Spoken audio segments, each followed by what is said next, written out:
সবগুলা চ্যাপ্টারের board question solve করো।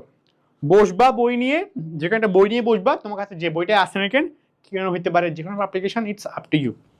বই নিয়ে বসবা। এবার chapter wise, chapter 1, okay, chapter 1 দিয়ে কোন বোর্ডগুলো কোয়েশ্চেনগুলো আসছে, সব না, কোন বোর্ডগুলো আসছে, জাস্ট ওখান থেকে ইম্পর্টেন্ট রিসেন্ট, হ্যাঁ রিসেন্ট 3-4 সাল, রিসেন্ট, সব সাল না, সব যাবা না কিন্তু, 3 থেকে 4 সাল রিসেন্ট, লাস্ট 3-4 সাল ওই চ্যাপ্টার দেখবা, শেষ। চ্যাপ্টার 2 লাস্ট 3-4 সাল দেখবা, এনাফ।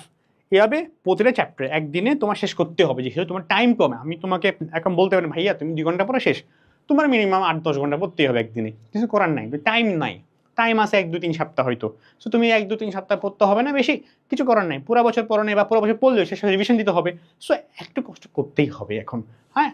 5 ব্যাচ তুমি, ঠিক আছে, বা অন্য যে ব্যাচে তুমি হও না কেন, যখন তুমি কলেজ এক্সামের আগে বা বোর্ড এক্সামের আগে তুমি দেখো প্রথম কাজ কি ভাইয়া, প্রথম রিভিশন কেমন দিবা, চ্যাপ্টার ওয়াইজ। তো তোমার চ্যাপ্টার ওয়াইজ বেসিকটা স্ট্রং হবে, chapter wise confident build up হবে।